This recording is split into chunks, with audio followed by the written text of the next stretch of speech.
I'm Amelia, and I'm 28 years old. The moment I unlocked the door to my brand new bakery, my phone buzzed with a group chat message that made my hands shake. It was from my brother Marcus, and the text read, "Taking bets on how long before she crawls back begging for a real job. I give it 3 months." Below it, a string of laughing emojis from my entire family. My sister Diane had written, "Generous. I say 6 weeks." My father's response was the knife that twisted deepest. Her desserts? Not even a dog would eat them. I stood there, flour still on my apron from the morning's prep, staring at words that should have destroyed me. Instead, I did something they never expected. I smiled, slipped my phone into my pocket, and opened the door to the biggest success story they would ever witness. Where are you watching from today? Drop your location in the comments below and hit that like and subscribe button. If you've ever felt underestimated by the people who should have supported you most, you'll definitely want to stick around for what happened next. Let me take you back 6 years, because that's when this whole beautiful disaster started. I was 22, working double shifts at Monroe's Cafe downtown, spending every spare moment in my tiny apartment kitchen perfecting recipes. My hands were permanently stained with vanilla extract. My hair constantly smelled like caramelized sugar, and I had never been happier.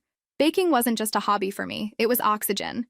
Every perfectly risen croissant, every delicate macaron, every layer cake that came out exactly right felt like proof that I could create something beautiful in a world that constantly told me I wasn't enough. My family had other opinions. Sunday dinners at my parents' house were basically roast Amelia sessions with a side of pot roast. My father, Robert, had owned a struggling hardware store for 30 years before finally closing it down. He liked to consider himself a business expert, which was rich coming from someone whose greatest achievement was managing to lose money selling hammers in a growing suburb. My mother Linda just nodded along to whatever he said, like she had been doing for 3 decades. Marcus, my older brother, had gone into sales after dropping out of college twice. He sold insurance with the kind of aggressive mediocrity that earned him just enough commission to lease a car he couldn't afford and develop an ego that definitely wasn't justified. My sister Diane was a real estate agent who had recently gotten her license and acted like she had personally invented the concept of home ownership. She loved reminding me that she made more in one commission than I made in 6 months slinging coffee. Their favorite hobby? Reminding me that my baking dreams were exactly that. Dreams. Silly, expensive, unrealistic dreams that a grown woman should have abandoned years ago. "When are you going to get serious about your future?" my father would ask every single Sunday like clockwork. My mother would add, "Your cousin Jennifer just made partner at her law firm," as if that had anything to do with me. Marcus would laugh and say something like, "Still playing with your easy bake oven?" And Diane would wrinkle her nose and say, "Don't you think it's time to grow up?" But here's the thing about being constantly underestimated. It either breaks you, or it becomes fuel. For me, it was premium-grade rocket fuel. Every dismissive comment, every condescending laugh, every time they made me feel small, I channeled it into my work. I took every baking class I could afford. I watched endless tutorials.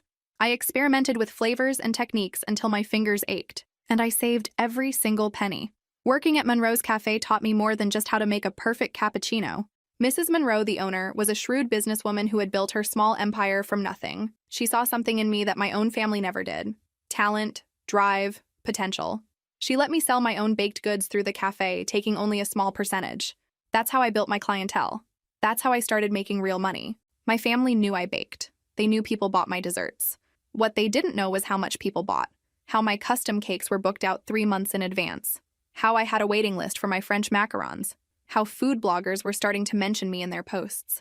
I kept that information to myself, locked away like the money I was saving in a separate bank account they knew nothing about.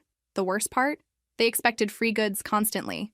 Every birthday, every holiday, every random Tuesday when they decided to throw a barbecue. "Bring some of those cookie things," Marcus would text. Never, "Could you please make cookies?" Or, "We'd love to have your desserts." Just demands. Commands.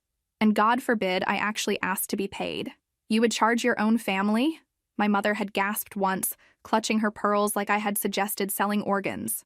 "That's shameful, Amelia." So I made them free desserts. Dozens of them over the years. Beautiful cakes, intricate pastries, custom orders that would have cost hundreds of dollars. And you know what they did? They criticized every single one. Too sweet, too dense. The frosting was too much. The filling was too little. Nothing was ever good enough. I did all this work in my own apartment kitchen, spending my own money on ingredients, using my own equipment. They contributed nothing but complaints. The absolute lowest point came 2 years ago at Marcus's engagement party. I had spent 3 days making a 5-tier engagement cake. 5 tiers. Each layer was a different flavor, all of them his favorites. The decoration was flawless, if I do say so myself. White fondant with hand-piped gold details. Real edible flowers. It was a masterpiece. I arrived at the party carefully carrying this creation, only to find a store-bought sheet cake from the grocery store already sitting on the dessert table. "Oh, Amelia," Diane had said, not even trying to hide her smirk. "We weren't sure your cake would be enough for everyone, so we got a backup." A backup? My 5-tier custom cake needed a backup grocery store sheet cake. The message was clear. The humiliation was intentional. I smiled, set my cake down next to the cheap alternative, and watched as guests completely ignored the store-bought option and devoured every crumb of mine. I watched my family's faces as people asked who made the incredible cake. I watched Marcus try to take credit before his fiancée corrected him. It was a small victory, but it was mine. That night, I made a decision. I was going to open my own bakery. Not someday. Not eventually. Soon. And I wasn't going to tell my family a single thing until the day I opened the doors. Last year, I made just over $50,000 selling baked goods from my apartment kitchen while working full-time at the cafe. That money, combined with my savings, would be my foundation. My family thought I was wasting my life. I was actually building an empire, one perfectly baked croissant at a time. The next 18 months were a masterclass in secrecy and strategy. By day, I was still Amelia, the disappointing daughter who served coffee and wasted her time on a silly hobby. By night, I was building an empire. Every Sunday dinner became an intelligence-gathering mission. I listened to my father's uninformed business lectures and learned exactly what not to do. I watched my siblings brag about their mediocre achievements and understood the power of staying quiet until the right moment. I perfected the art of being underestimated. Mrs. Monroe became my unofficial business mentor. She introduced me to her accountant, her lawyer, her suppliers. She taught me about permits and insurance and health inspections. She showed me her books, explaining profit margins and overhead costs and cash flow management. "You're going to be my competition someday," she said once, smiling. "I might as well make sure you do it right." I found the perfect location 6 months into my planning, a corner storefront in the historic district downtown, right where foot traffic was heaviest. The space had been a failed sandwich shop, then a failed boutique, then sat empty for 8 months. Everyone said it was cursed. I saw potential. High ceilings, beautiful original hardwood floors, huge windows that would flood the space with natural light. It was perfect. The rent was steep, but I had done my research. The neighborhood was gentrifying fast. New restaurants were opening. Young professionals were moving in. Coffee shops were popping up on every corner. What they needed was a real bakery, not a cafe that happened to have some pastries. A destination, a place people would drive across town for. I negotiated the lease myself, armed with spreadsheets and market research and a confidence I definitely didn't feel. The landlord, an older man named George, seemed amused by my presentation. "You know the last 3 businesses here failed, right?" he asked. "I do," I replied. "I also know why they failed. Bad concept, poor execution, no understanding of the market. That won't be me." Something in my absolute certainty must have convinced him, because he agreed to a lease with favorable terms. I signed the paperwork on a Tuesday afternoon and didn't tell a single family member. Sunday dinners continued as usual. My family remained blissfully ignorant that I was gutting a commercial space downtown, meeting with contractors, choosing paint colors, interviewing potential employees. My mother asked when I was going to find a nice man to settle down with. My father lectured about fiscal responsibility while living off my mother's inheritance. Marcus bragged about his latest sales numbers. Diane showed off photos of houses she'd sold. And me? I smiled and nodded and counted down the days. The renovations took 4 months. I was there almost every night after my shifts at Monroe's, watching the space transform. Exposed brick walls, vintage light fixtures I'd found at estate sales, a massive display case I'd bought secondhand and restored myself. I painted the walls a soft cream color that made the space feel warm and inviting. I hung local artwork that I could rotate monthly, giving artists exposure while keeping the space fresh. Every detail mattered. Every choice was intentional. I hired 2 employees. Sophie, who had worked with me at Monroe's and was the only person outside Mrs. Monroe who knew about my plans. And James, a recent culinary school graduate who needed experience and was willing to work for slightly less than market rate in exchange for creative freedom. Both of them believed in what I was building. Both of them showed up every day, ready to work. Neither of them was related to me, which was honestly refreshing. The equipment was the biggest expense. Commercial-grade ovens, a professional mixer, proper refrigeration, display warmers. I couldn't cut corners on the tools of my trade. I maxed out my savings and took out a small business loan, triple-checking every number, making sure I could handle the payments even in a worst-case scenario. My father's failed hardware store had taught me one valuable lesson: hope for the best, plan for the worst. 3 months before the planned opening, I started building buzz. I created social media accounts and started posting behind-the-scenes content, photos of the renovation, sneak peeks of recipes, countdowns to opening day. I reached out to local food bloggers and offered them exclusive tastings. I partnered with other local businesses for cross-promotion. I did everything I could think of to ensure that opening day wouldn't be a silent, empty disaster. My family remained completely oblivious. They were too busy with their own lives to notice that I was rarely available anymore, too self-absorbed to question why I seemed tired at Sunday dinners, too convinced of my inevitable failure to imagine I might actually succeed. Their blindness was my advantage. I kept screenshots of some particularly cruel messages, not out of vindictiveness, but as private motivation, reminders of what I was proving wrong. 2 months before opening, the online chatter about my upcoming bakery started growing. Local food enthusiasts were genuinely excited. I was getting tagged in posts. People were asking questions. The anticipation was building exactly as I had hoped. My family still had no idea what was coming, and I intended to keep it that way until the very last moment. 2 months before opening day, my family discovered I had been wasting money on a commercial space. Not because I told them, because Diane happened to drive past my storefront and recognized my car parked outside.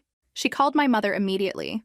My mother called my father. My father called an emergency family dinner. And just like that, I was summoned to explain myself. I showed up to my parents' house that Sunday knowing exactly what was waiting for me. The entire family was there, sitting in the living room like some kind of intervention committee.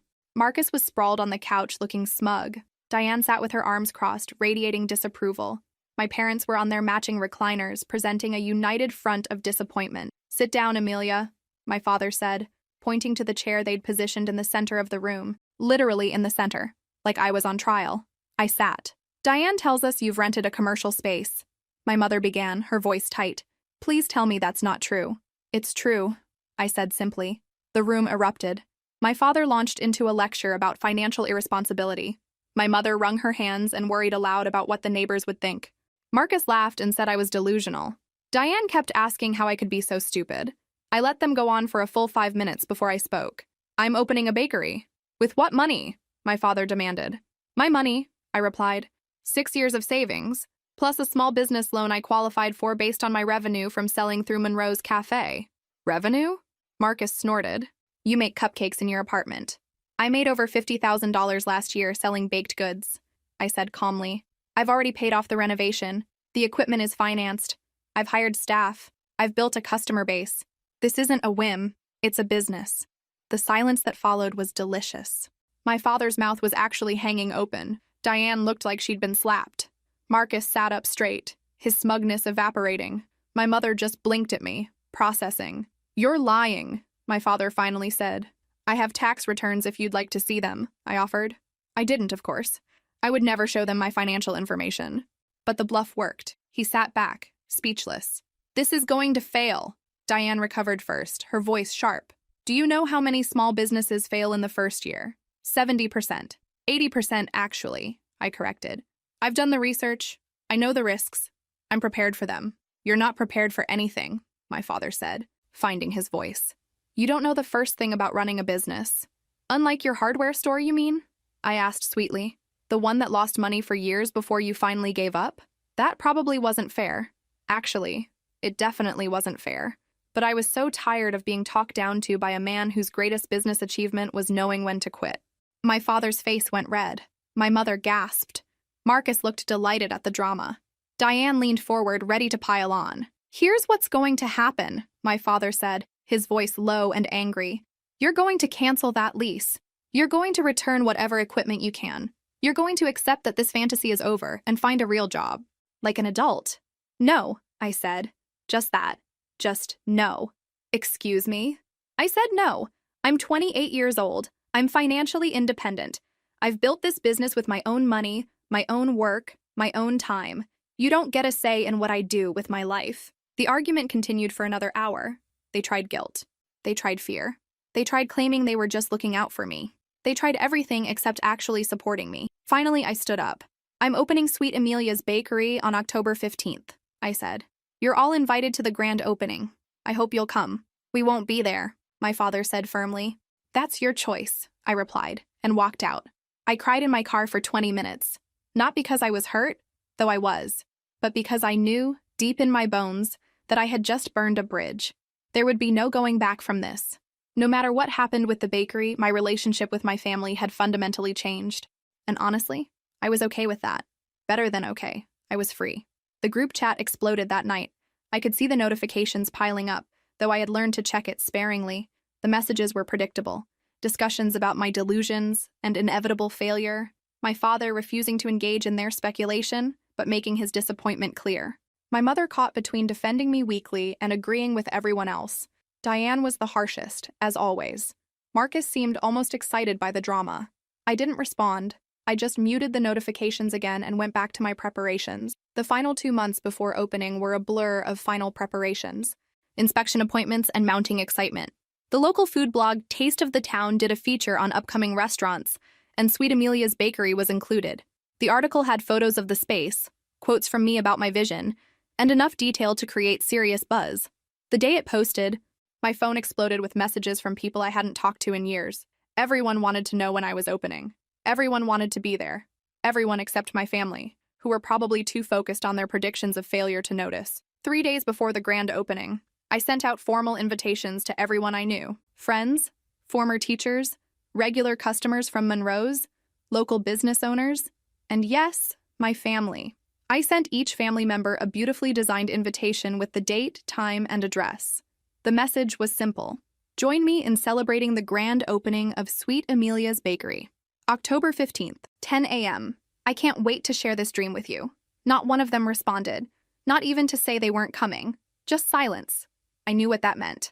On the day I opened my dream bakery, my family would be nowhere to be found. October 15th dawned cold and clear, one of those perfect autumn mornings that felt like a blessing. I arrived at the bakery at 4 a.m., unable to sleep anyway, and immediately threw myself into work. Sophie and James arrived by 5, and together we started bringing our carefully planned menu to life. Croissants that had been proofing overnight went into the oven, filling the space with that unmistakable butter and yeast aroma. Fruit tarts were assembled with precision, cakes were frosted, cookies were displayed.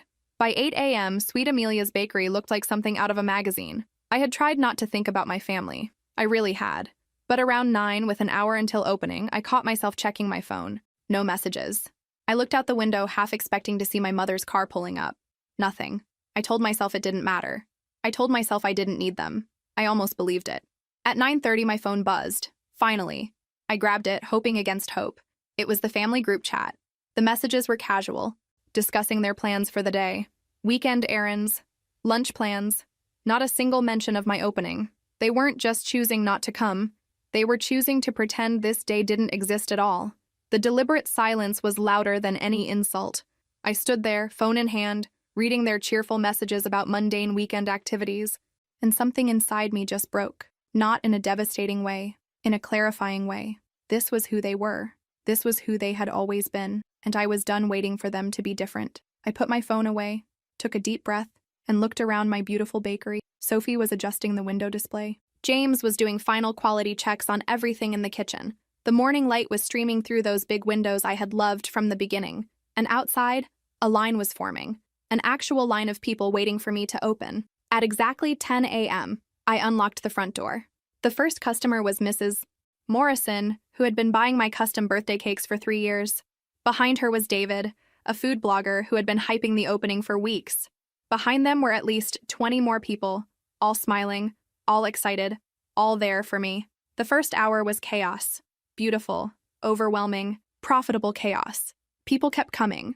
The line wrapped around the block. Every single item we had prepared was selling. Customers were taking photos and posting them on social media immediately. Within an hour, we were trending locally. By noon, we had sold out of croissants and had a waiting list for custom orders. Mrs. Monroe showed up around 11, beaming with pride. "I knew you would do it," she said, hugging me tight. I absolutely knew it.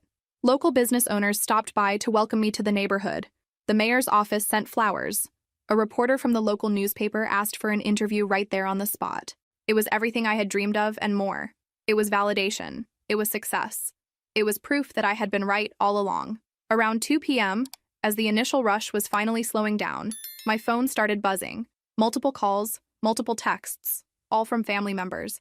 I ignored them all, busy with customers, busy with this incredible day I was having. Finally, around 3, during a brief lull, I checked the messages. My father: "We need to talk about the business." My mother: "Please call me, it's important." Marcus: "Okay, maybe I misjudged this. Call me." Diane: "We should meet. ASAP." The business. Not my business. The business. As if it were already theirs. This morning, they couldn't even acknowledge my opening existed. Now, after seeing the lines and the social media buzz and the clear signs of success, suddenly they wanted to talk. I didn't respond. Instead, I went back to work, serving customers who actually appreciated what I had built. The rest of the day flew by in a blur of sales and compliments and sheer exhaustion. By the time we locked the doors at 6 p.m., we had made more money in 8 hours than I had dared to project for an entire week. The shelves were nearly bare. The order book was full. And I was absolutely, completely, perfectly vindicated. Sophie and James stayed late to help me clean up and restock for tomorrow. We worked in comfortable silence, occasionally breaking into laughter about some moment from the day. Around 8, as they were leaving, James turned to me and said, "Your family didn't show up today, did they?" I shook my head. "Their loss," Sophie said firmly. "Absolutely their loss." After they left, I sat alone in my bakery, in the space I had built with my own hands and my own vision, and I allowed myself to feel everything: the hurt, the anger, the triumph, the joy, all of it. Tomorrow, I would deal with my family's sudden interest. Tonight, I just wanted to sit in my achievement and savor it. The next morning, I arrived at the bakery to find my father waiting outside. It was barely 6:30 a.m., and I could tell from his appearance that he had been there for a while, trying different times to catch me. Coffee cups littered the bench beside him. The man who never woke up before 9 had clearly made several attempts to figure out my schedule. I considered pretending I didn't see him and going in through the back entrance. Instead, I walked right up to him. "We're not open until 8, I said, unlocking the door. "I'm not here as a customer," he replied, following me inside. "I'm here as your father." I turned on the lights and started my opening routine, letting him stand there while I moved around the space. Finally, he spoke. "Amelia, I owe you an apology." I paused, genuinely surprised. My father wasn't the apologizing type. "I didn't believe in you," he continued. "I was wrong. This place is incredible. The success you had yesterday was remarkable. You've proven yourself." "Thank you," I said carefully, waiting for the other shoe to drop, which is why I think it's time we had a serious conversation about the future of this business. There it was. "The future of this business is already planned," I said.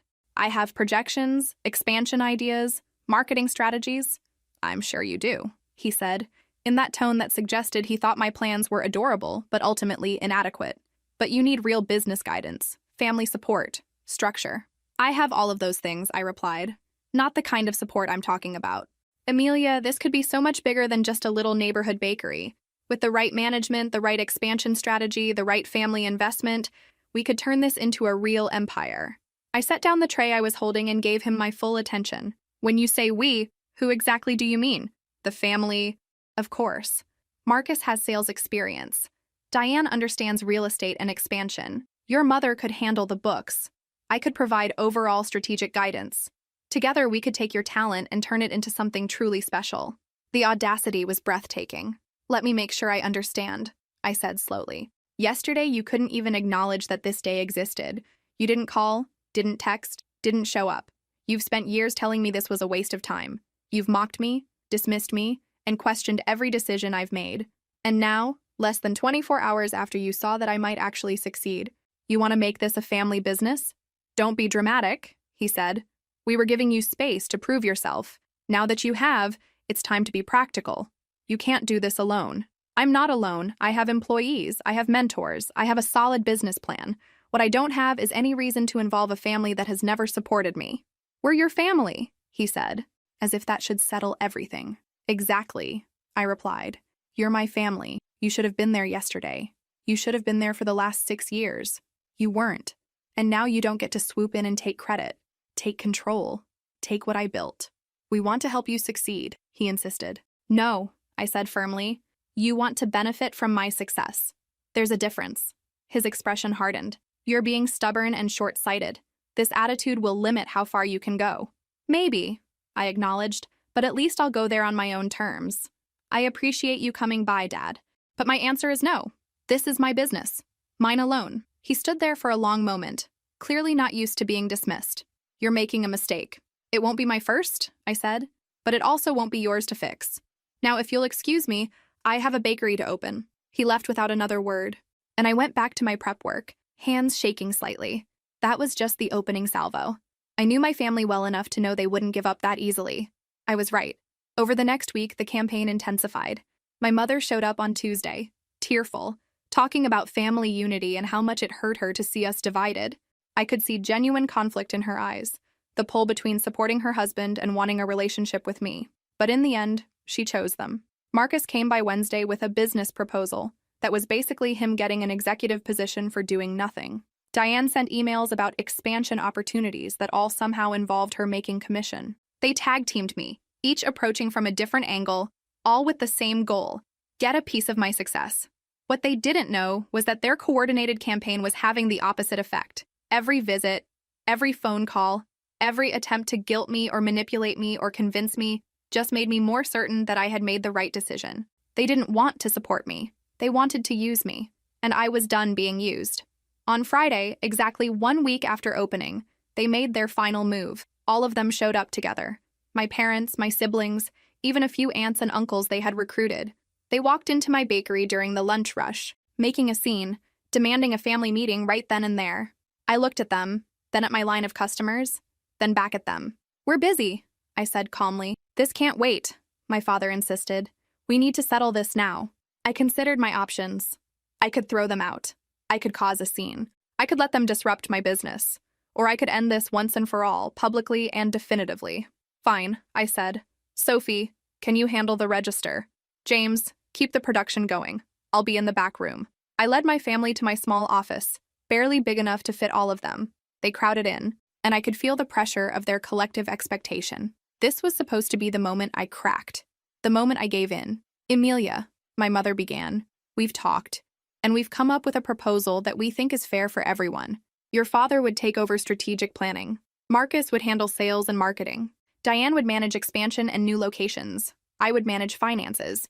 You would continue doing what you do best, baking, while we handle the business side." "And what would I get in return?" I asked. 20% of profits, my father said. "The rest would be divided among the family based on contribution. It's a fair distribution considering the work we'd all be putting in. 20% of my own business, that I built. With my money, my work, my vision." I looked at each of them. My father, so certain of his authority. My mother, conflicted but still standing with them. Marcus and Diane, already counting their future earnings. And I started laughing. I couldn't help it. The absurdity was just too much. "Something funny?" my father asked, his voice cold. I wiped my eyes, getting my laughter under control. "You want me to give you 80% of my business?" I said. "The business you all spent years telling me would fail? The business none of you believed in? The business you didn't even show up to support on opening day? And you think that's fair?" "We're offering our expertise," Diane said. "I have expertise. I have employees. I have everything I need." "You're being selfish," my mother said softly, and I could see the pain in her eyes. She genuinely seemed to believe this was about family unity, not greed. "Families help each other." "You're right," I agreed. "Families do help each other. Families show up. Families support each other's dreams. So tell me, where was my family when I needed help?" "We're here now," Marcus said. "Now that there's money to be made," I countered. "That's not fair," my mother protested. "Isn't it? Let me ask you something, Mom.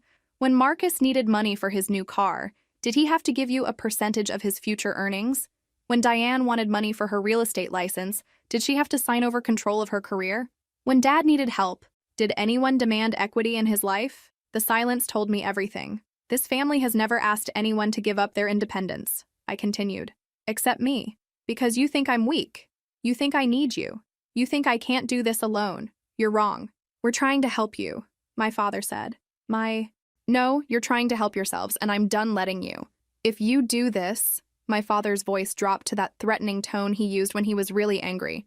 "If you reject this family, there will be consequences. We won't be there when you fail.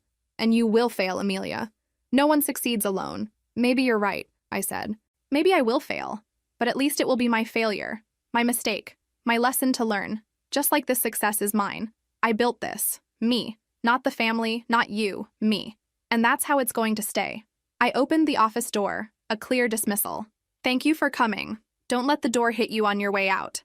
They didn't move. They stood there, shocked that I had actually said no, that I had chosen my business over their demands. My father looked like he wanted to say something else, but I cut him off. I have customers waiting. I need to get back to work. You can see yourselves out. One by one, they filed out. Diane looked angry. Diane. Marcus looked stunned. My mother looked heartbroken, tears in her eyes. My father looked like he was already planning his next move. I watched them leave, then took a deep breath and went back to work. Sophie gave me a concerned look, but I shook my head. Not now. Later. The rest of the day passed in a strange blur. I went through the motions, serving customers, making small talk, acting like my world hadn't just fundamentally shifted, but it had. I had just drawn a line in the sand with my family. There was no going back from this. That night, after closing, I sat in my office and finally let myself process everything. My phone was full of messages, angry texts from my father about my ingratitude, hurt messages from my mother about family loyalty, accusations from my siblings about my selfishness, and one message from a number I didn't recognize. Saw what happened today. Proud of you. Stay strong. Mrs. Monroe. I smiled. At least someone understood. The next morning, I woke up to find that someone had vandalized my bakery's front window. Nothing major, just some spray paint. The words were clear, though. Family traitor. I stood there, looking at the graffiti, and felt something shift inside me. This wasn't just about business anymore. This was war. I took photos, filed a police report, and called a cleaning service. By the time the bakery opened, you would never know anything had happened. The police officer who took the report was sympathetic but realistic. Without witnesses or security footage, these cases are hard to solve, he explained. But we'll keep an eye out.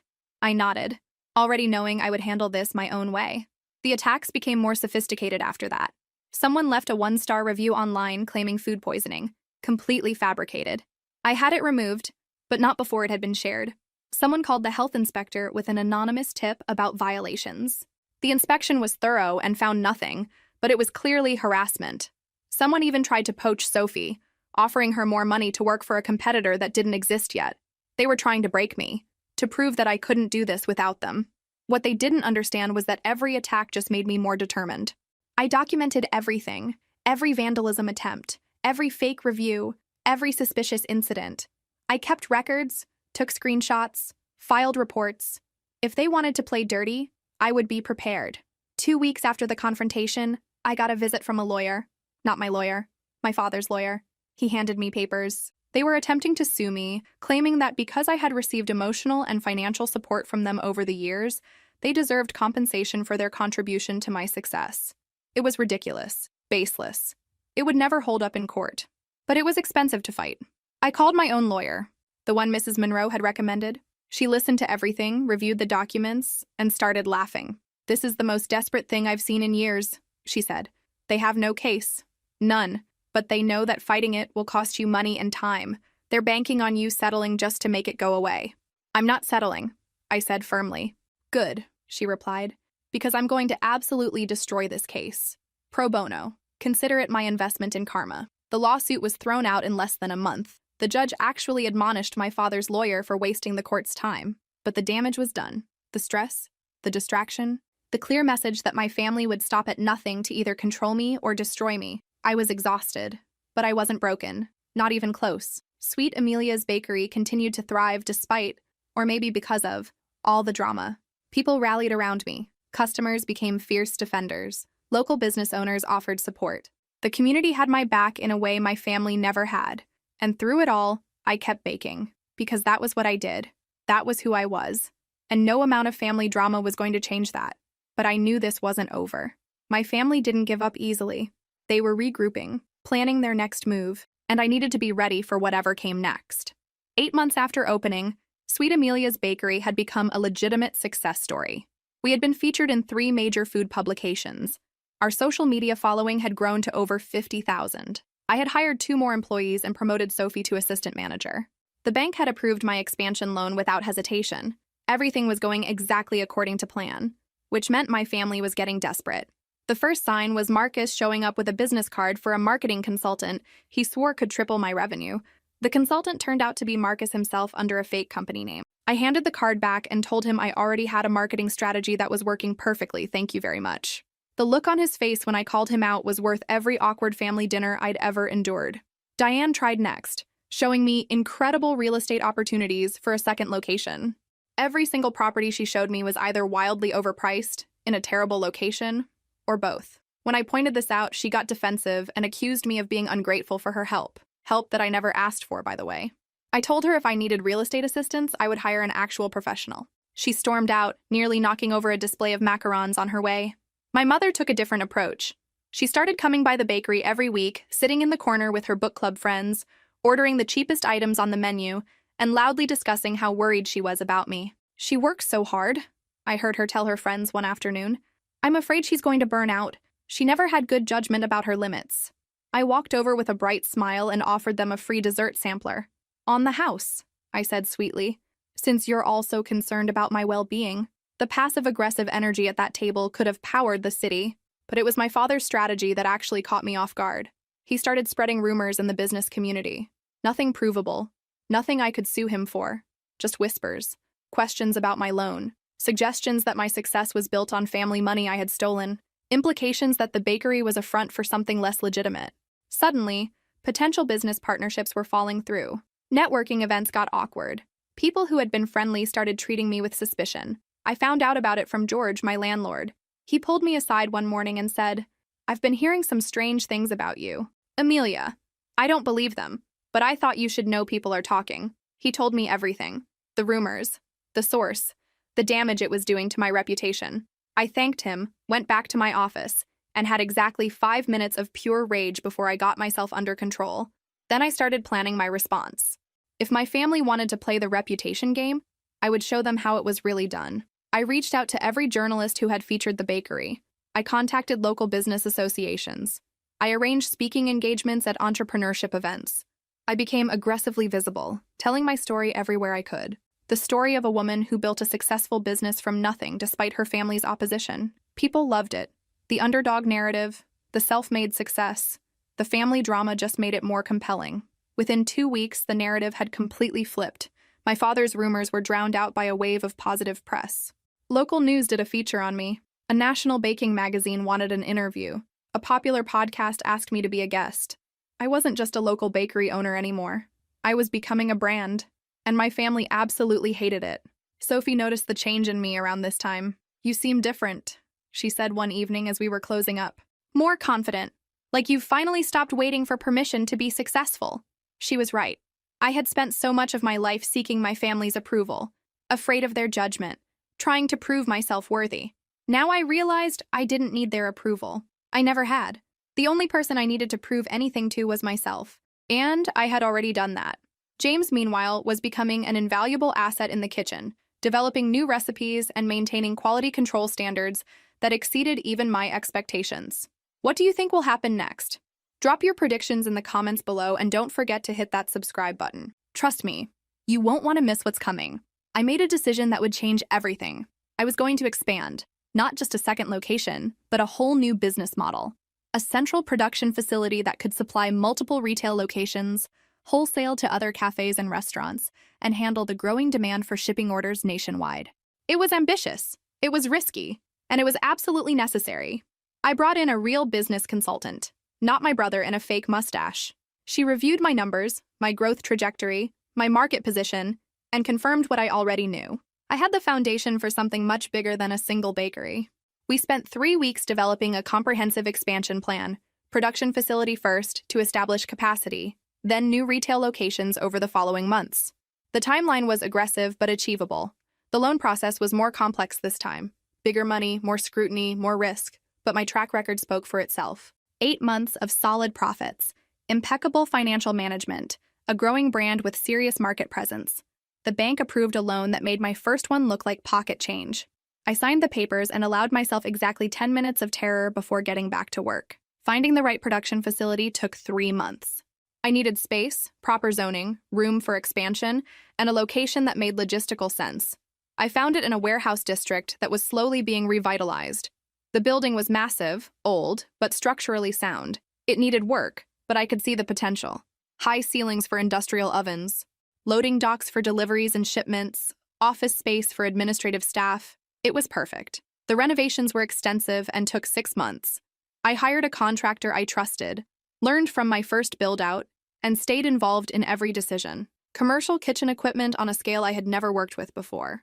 temperature-controlled storage, packaging stations, quality control areas. I was building a real operation, and the scope of it was both thrilling and terrifying. During this time, I barely slept. I was running the original bakery, overseeing the production facility build-out, developing plans for new locations, and trying to maintain the quality that had made me successful in the first place. Sophie essentially ran the day-to-day bakery operations while I focused on expansion. James took on more responsibility in recipe development and training new staff. I promoted them both and gave them equity stakes in the company. They had earned it. And unlike my family, they had actually been there from the beginning. My family noticed the construction permits. Diane, who apparently still stalked public records looking for information about me, discovered the production facility lease. They thought I was failing. They thought I was overextending. They thought this was the beginning of my inevitable collapse. They were so focused on their narrative of my failure that they couldn't see the reality of my success. My father tried one more intervention. He showed up at the construction site one morning, looking official. "Amelia, we need to talk about your expansion plans," he said. "These plans are reckless. You're going to destroy everything you've built." "Thank you for your concern," I replied, not stopping my inspection of the electrical work. "But I have professional consultants, financial advisors, and a solid business plan. I don't need your input." "You're being stubborn," he insisted. "You're repeating the same mistakes I made with the hardware store.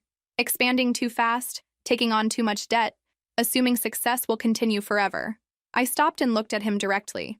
"You're right about one thing. I don't want to repeat mistakes. That's why I'm not listening to people who confuse their own failures with universal wisdom. That's the mistake I'm correcting right now by asking you to leave." He didn't leave. He followed me around the facility, lecturing about risk management and fiscal responsibility and family loyalty. Finally, I called the police.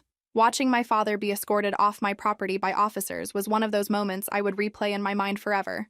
Not because it made me happy, exactly, but because it was the clearest possible symbol of how much had changed. He had no power here, no authority, no influence. This was my world, and he was just a trespasser. The production facility opened 17 months after the original bakery. The opening wasn't public, just a soft launch to test systems and work out problems. But word got around. Local businesses were excited about wholesale options. Cafes and restaurants wanted to carry my products. Corporate clients wanted bulk orders for events. The demand was overwhelming in the best possible way. I hired 12 employees for the production facility initially, growing to 25 within a few months as operations expanded. Each one was carefully selected, trained, and integrated into the company culture I was building. Quality above everything. Attention to detail. Pride in the work. They got it. They believed in it. They made it real every single day. The first new retail location opened 20 months after the original bakery. I chose a spot in an upscale shopping district across town, deliberately targeting a different demographic. The design was similar to the original but elevated, more polished, more sophisticated. It was a success from day one. The second location followed 4 months later in a busy business district, designed for grab-and-go professionals. Also, an immediate success.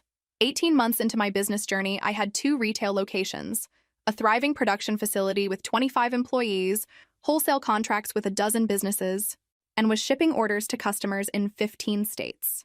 Revenue had exceeded my most optimistic projections. Success on that scale comes with attention, and attention brings all kinds of people out of the woodwork, including family members who suddenly remembered how much they loved me. The first peace offering came from my mother. She sent flowers to the original bakery with a card that read, "So proud of you. Love, Mom." No acknowledgement of the past year, no apology, just a generic expression of pride that felt hollow and calculated. I sent a thank you note because I was raised with manners, but I didn't call. I didn't invite reconciliation. I just acknowledged the gesture and moved on. Marcus tried a different approach. He showed up at my apartment one evening with Chinese takeout and an apology. "I was wrong," he said, sitting on my couch like we were still close. "I didn't believe in you and I should have. I'm sorry." It sounded genuine. It almost was genuine. But then he transitioned smoothly into his real agenda. "I've been thinking about your marketing strategy. I have some ideas that could really take things to the next level." I let him talk for 10 minutes, laying out his vision for my company's marketing, before I interrupted. "Marcus, I appreciate the apology, but I have a full marketing department now. I don't need your ideas." He looked hurt, actually hurt. "I'm trying to help," he said. "I'm trying to be supportive." "Where was this support 18 months ago?" I asked. "Where was it when I was building this from nothing? You're not here because you want to support me. You're here because you want a piece of what I've built." He denied it, of course. got defensive, accused me of holding grudges. But eventually he left, takeout containers and all, and I was alone again. Diane's approach was more business-focused. She sent a formal proposal for a partnership. She would handle all real estate for future expansions in exchange for a commission structure and equity stake. The proposal was actually well-written and professionally presented. It was also completely unnecessary. I already had a commercial real estate agent who had successfully helped me find and negotiate multiple locations. I replied with a professional email declining the partnership and wishing her well in her real estate career. She responded with a scathing message about family loyalty and missed opportunities. I didn't reply to that one. My father's attempt at reconciliation was the most elaborate. He arranged a family dinner at an expensive restaurant, invited me with a formal written invitation, and made it clear that everyone would be there. The invitation emphasized that this was about moving forward, healing old wounds, and reuniting the family. It was emotionally manipulative and transparent, but I'll admit I was curious. I showed up at the restaurant dressed professionally, prepared for anything. The whole family was there, sitting at a large round table, all smiling at me like the past 18 months hadn't happened. "Emilia," my mother said, standing to hug me, "we've missed you so much." I let her hug me but didn't return it with any real warmth. I sat down and waited to see what this was really about. My father stood, clearing his throat like he was about to give a speech. "Here we go. Emilia, we owe you an apology," he began. "We didn't support you when we should have. We didn't believe in you when we should have. We allowed pride and stubbornness to damage our relationship. For that, we are truly sorry." It was a good speech, practiced, sincere-sounding. The whole family nodded along, adding their own apologies and expressions of regret. I listened without interrupting, waiting for the real agenda to emerge. "We want to make things right," my father continued. "We want to be a family again, and we want to support your success in whatever way we can." There it was. "What exactly did you have in mind?" I asked. My mother jumped in. "We know you're expanding rapidly. That kind of growth requires family support, trust, people who have your best interests at heart. We've put together a proposal," Diane added, sliding a folder across the table. "A family investment structure that would provide additional capital for expansion while giving everyone a stake in your success." I opened the folder. It was detailed, professional, clearly prepared by an actual lawyer or financial advisor. They wanted to invest $500,000, raised by selling some family properties and bringing in outside investors they knew, in exchange for 40% equity and board seats for my father and Marcus. It was structured to look generous, like they were helping me, but I saw what it really was. A takeover attempt disguised as family reconciliation. I closed the folder and looked at each of them. They were all watching me with hopeful expressions, waiting for me to be grateful, waiting for me to accept, waiting for me to finally let them in. "No," I said simply. The smiles faltered. "Emilia, you didn't even consider it," my father said. "I don't need to. I don't want your money. I don't want your involvement. I don't want to pretend the past 18 months didn't happen just because you've decided it's now profitable to support me. We're offering you a substantial investment," Marcus said. "I already have investors. Real investors who believed in me before I was successful, who took risks on me when you were hoping I'd fail. This is family," my mother said, her voice trembling. "This should mean something." "It should," I agreed. "But you made it very clear what family meant to you. And now you don't get to rewrite that history just because the ending didn't go the way you planned." The dinner deteriorated quickly after that. Accusations, guilt trips, anger. They cycled through every manipulation tactic they had, but I had grown beyond their influence. Their words couldn't touch me anymore. I stood up, placed my napkin on the table, and prepared to leave. "Thank you for dinner," I said, "and for the clarity. I needed this reminder of exactly why I built my life without you." 2 years after opening my first bakery, I received a call that changed everything. It was from a corporate acquisitions firm representing a major national food conglomerate. They wanted to discuss Sweet Amelia's bakery. The interest was serious, the opportunity was real, and the implications were massive. I took the meeting out of curiosity more than genuine interest. The executives were polished and professional, presenting detailed analyses of my business model, growth trajectory, and market position. They had done their homework. They knew exactly what they were looking at. "We see Sweet Amelia's as the foundation for a nationwide expansion," the lead executive explained. "Your brand resonates. Your quality is consistent. Your story is compelling. We want to scale this to every major market in the country." It was flattering. It was validating.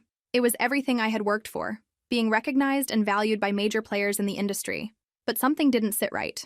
What happens to me in this scenario? I asked. You would stay on as a brand ambassador, they explained. Public appearances, recipe development, strategic input, but day-to-day operations would be handled by our management team. So I would sell my company and then work for you while you run it? In simplified terms, yes. I asked for time to consider. They gave me 2 weeks. I went home, pulled out my financial projections, and ran the numbers. The offer was more than fair. It was generous. I could take the money, step away, and live comfortably for the rest of my life. I could start something new. I could travel. I could do anything I wanted. But would I still be me without this business I had built? I called Mrs. Monroe for advice. She had been my constant supporter throughout this journey, offering wisdom when I needed it most. She listened to everything and then asked me a simple question. Do you want to sell? I sat with that question for a long moment. No, I finally said. I don't. This is mine. I built it. I'm not ready to let it go. Then don't, she said simply. But there might be a middle ground worth exploring. That conversation led me to my lawyer and a very different kind of negotiation. I went back to the acquisition firm with a counteroffer. I wouldn't sell, but I would license my brand and recipes for a franchising agreement. They would get access to everything they wanted, but I would retain ownership and control. They would pay royalties. I would maintain final approval on all brand decisions. We would grow together, but on my terms. The negotiations took 6 weeks. Back and forth, concessions on both sides, legal teams earning their money. But eventually, we reached an agreement. A franchising deal that would launch Sweet Amelia's bakery locations nationwide while keeping the original company firmly in my control. The financial terms were incredible. Guaranteed royalty payments, expansion support, marketing budgets I could never have afforded on my own. It was everything I wanted without giving up what I had built. The day I signed the contract, I sat in my lawyer's office and felt something I hadn't felt in a long time. Pure, uncomplicated joy. I had done it. I had taken my dream and turned it into something bigger than I had ever imagined, and I had done it on my own terms. No family interference, no compromise. Just my vision, my work, my success. I didn't tell my family immediately. I sat with the news for a few days, enjoying the private knowledge of just how wrong they had been about me. But eventually, the news broke publicly. The press release went out. The business journals picked it up. Local news covered it. Within 24 hours, everyone knew that Sweet Amelia's bakery was going nationwide. My phone exploded. Congratulations from friends, interview requests from media, messages from customers, and of course, messages from my family. Dozens of them. My father wanted to discuss the business implications. My mother was so proud. Marcus had networking ideas. Diane had real estate contacts. They all wanted in. Again. Still. Always.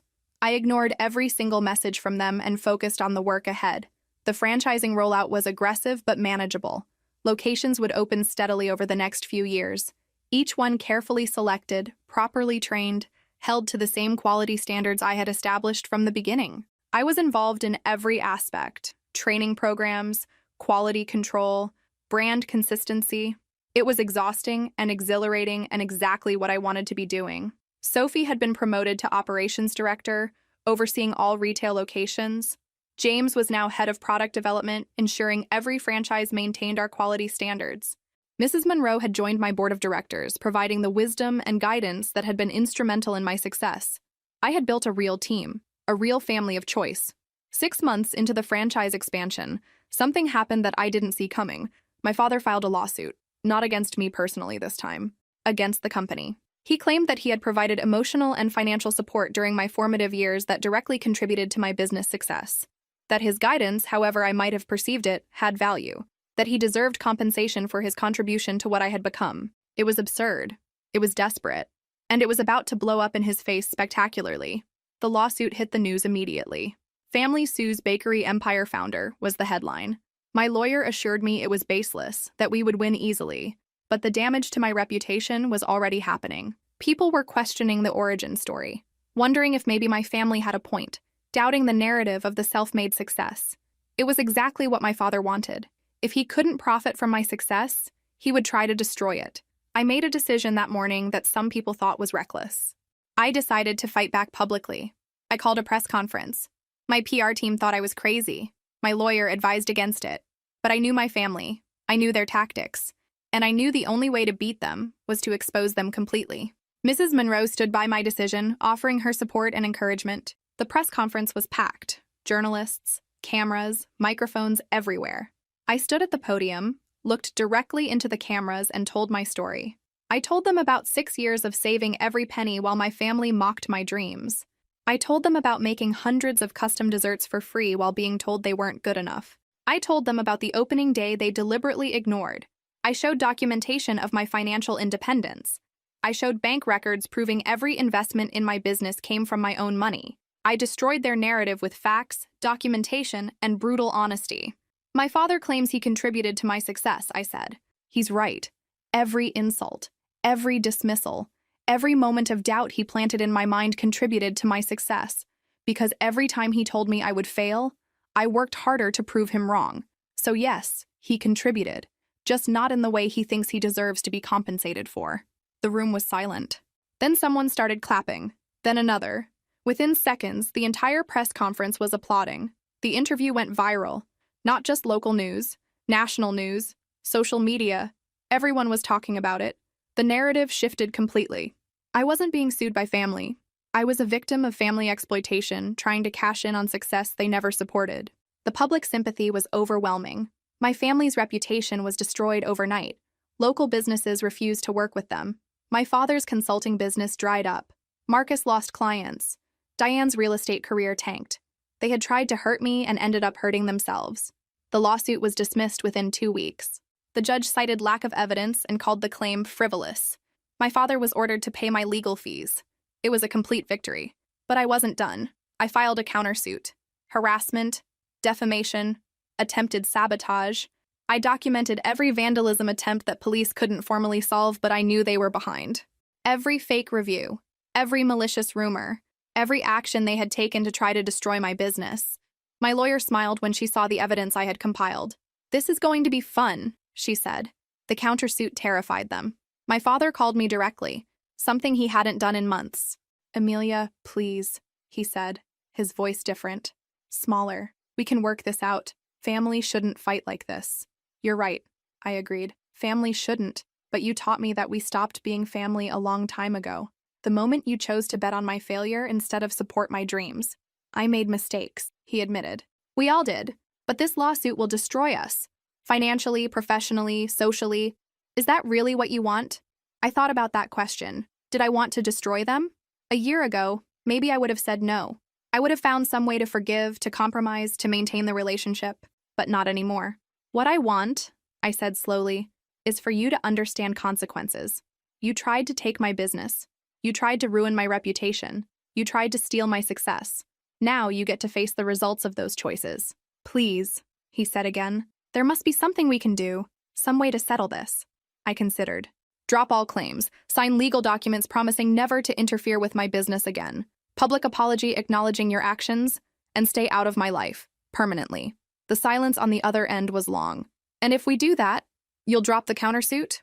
"I'll consider it," I replied. "But the decision will be mine, just like everything else in my life." They agreed to my terms. The public apology was humiliating for them, exactly as intended. They admitted to the harassment attempts, the rumors, everything. It was published in local newspapers, shared on social media, made permanent public record. Their reputation was in ruins. I dropped the countersuit after they complied with everything, not because I forgave them, but because I was done. I had proven my point. I had protected my business. I had won. And now I wanted to move forward without them dragging behind me like chains. The final piece of closure came in an unexpected form. A letter from my father. Not an email, not a text. An actual handwritten letter. It arrived at my office 6 months after the lawsuits were settled. "Amelia," it read, "I don't expect you to forgive me. I don't expect you to respond to this letter. But I need you to know that I understand now what I did to you. I spent so long believing that my failure in business meant I understood business. I projected my insecurities onto you. I tried to prevent you from succeeding because your success highlighted my failure. That was wrong. You deserved support. You deserved belief. You deserved family. I'm sorry I couldn't give you that. I'm sorry for everything. I hope someday you can be happy, even if I'm not part of that happiness. Dad." I read the letter 3 times. Then I put it in a drawer and went back to work. Maybe someday that letter would mean something. Maybe someday I would be ready to forgive. But that day wasn't today. Today, I had an empire to run. 3 years after opening my first bakery, at 31 years old, Sweet Amelia's had grown beyond anything I had imagined. 38 franchise locations across the country, with more in development, a thriving wholesale business, a line of packaged products in major grocery stores, revenue in the tens of millions. I had achieved success on a scale that would have seemed impossible when I was working double shifts at Monroe's Cafe. But more than the financial success, I had built something I was proud of. Every bakery maintained the quality standards I had established. Every employee was trained in the values I believed in. Every customer experience reflected the care and attention I had put into the original location. I had scaled my vision without compromising it. That was the real achievement.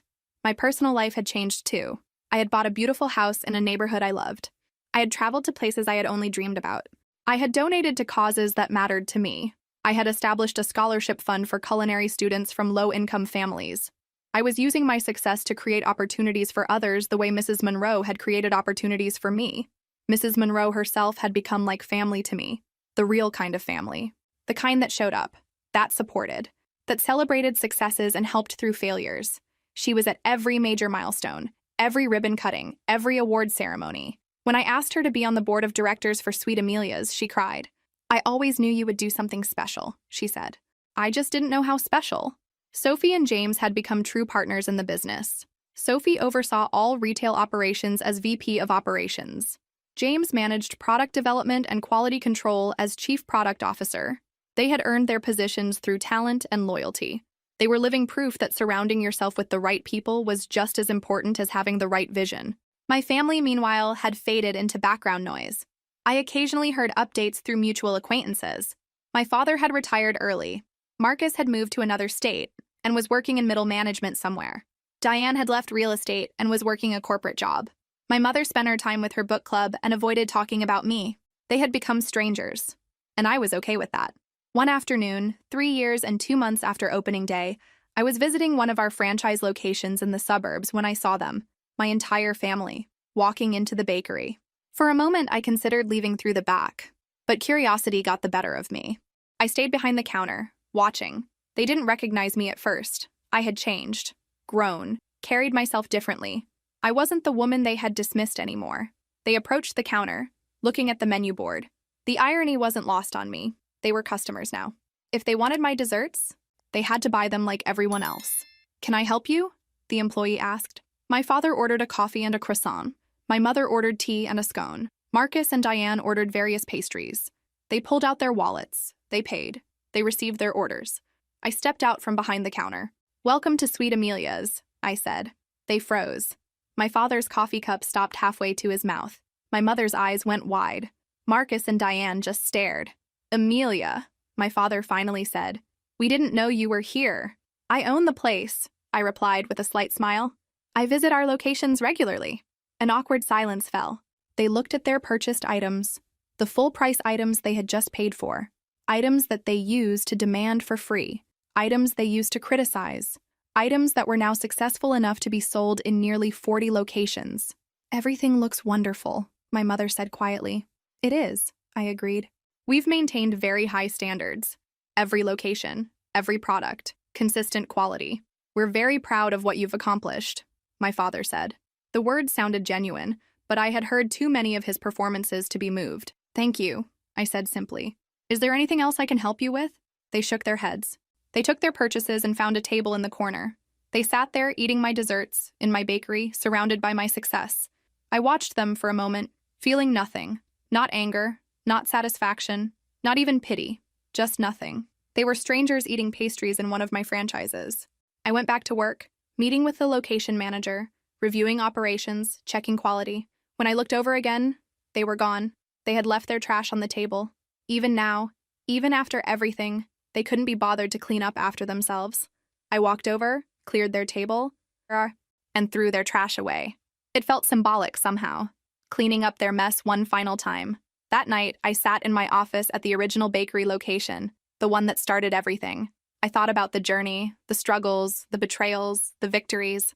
I thought about the woman I had been, desperate for family approval, and the woman I had become, needing no one's approval but my own. I had built something beautiful, not just a business, but a life filled with people who genuinely cared about me. Mrs. Monroe, Sophie, James, my employees, my customers, my real family, the family I chose, and that was enough. That was more than enough. If this story resonated with you, Make sure to like and subscribe. Share your own stories of overcoming family doubt in the comments below. Remember, the people who truly believe in you will show up when it matters. And the ones who don't, they'll end up paying full price at your franchise locations.